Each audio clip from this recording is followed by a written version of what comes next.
असल में वह एक दिलचस्प गलतफहमी का शिकार है जो यह सोचता है कि पेशा एक जाति है और भाषा पर आदमी का नहीं, किसी जाति का अधिकार है।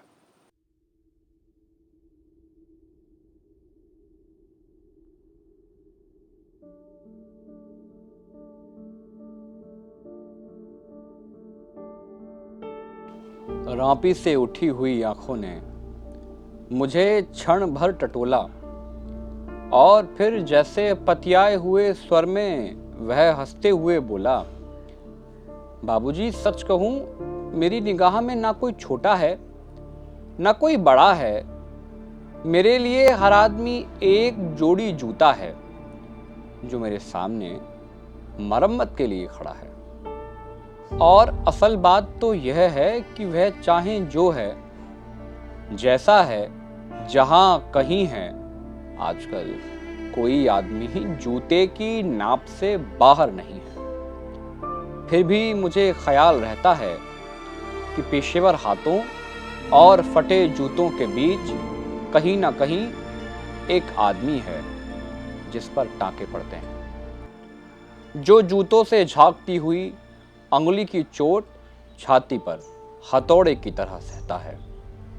यहाँ तरह तरह के जूते आते हैं और आदमी की अलग अलग नवयत बतलाते हैं। सबकी अपनी अपनी शक्ल है, अपनी अपनी शैली है।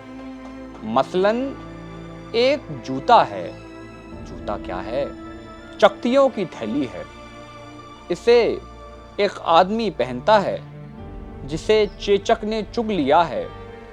उस पर उम्मीद को तरह देती हुई हंसी है, जैसे टेलीफोन के खंबे पर कोई पतंग फंसी है और खड़खड़ा रही है। बाबूजी, इस पर पैसे क्यों फूंकते हो?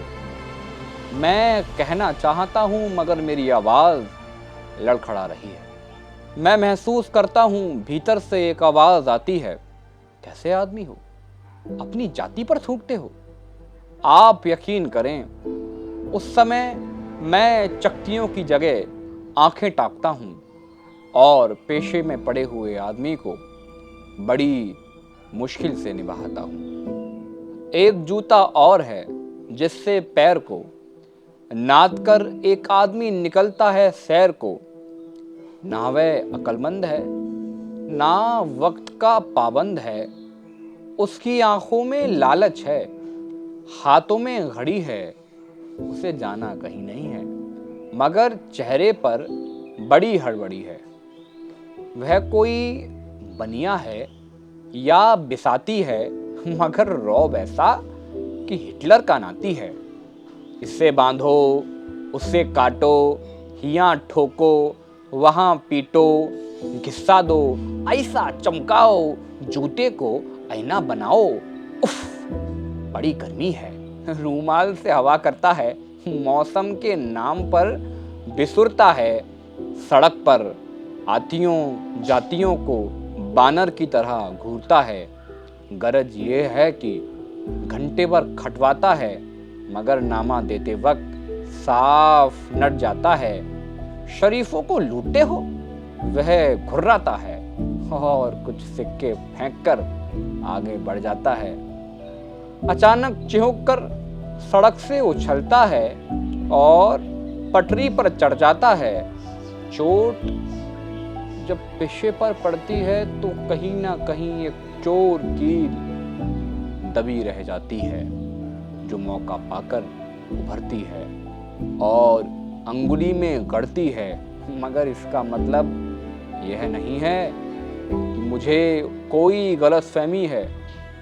मुझे हर वक्त यह ख्याल रहता है कि जूते और पेशे के बीच कहीं ना कहीं एक आदत आदमी है जिस पर टाँके पड़ते हैं, जो जूतों से झांकती हुई अंगुली की चोट छाती पर हथौड़े की तरह सहता है।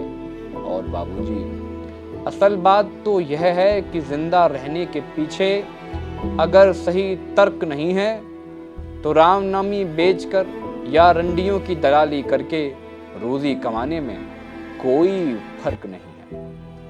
अगर यही वह जगह है जहां हर आदमी अपने पेशे से छूटकर भीड़ का टमकता हुआ हिस्सा बन जाता है, सभी लोगों की तरह भाषा उसे काटती है, मौसम सताता है। हाँ बाप, इस बसंत को ही देख लो, यह दिन को तांत की तरह तानता है। पेड़ों पर लाल लाल पत्तों के हजारों सुख तल्ले धूप में सींचने के लिए लटकाता है। सच कहता हूँ, उस समय रापी की मूठ को हाथ में संभालना मुश्किल हो जाता है। आंख कहीं जाती है, हाथ कहीं जाता है, मन किसी झुंझलाए हुए बच्चे सा काम पर आने से बार बार इनकार करता है। लगता है कि चमड़े की शराफत के पीछे कोई जंगल है जो आदमी पर पेड़ से वार करता है।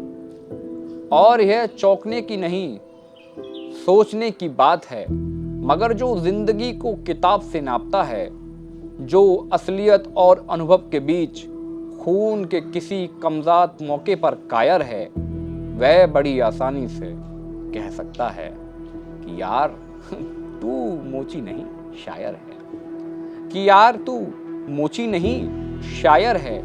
असल में वह एक दिलचस्प गलतफहमी का शिकार है, जो यह सोचता है कि पेशा एक जाति है और भाषा पर आदमी का नहीं, किसी जाति का अधिकार है। जबकि असलियत यह है कि आग सबको जलाती है, सच्चाई सबसे होकर गुजरती है। कुछ हैं जिन्हें शब्द मिल चुके हैं, कुछ हैं जो अक्षरों के आगे अंधे हैं।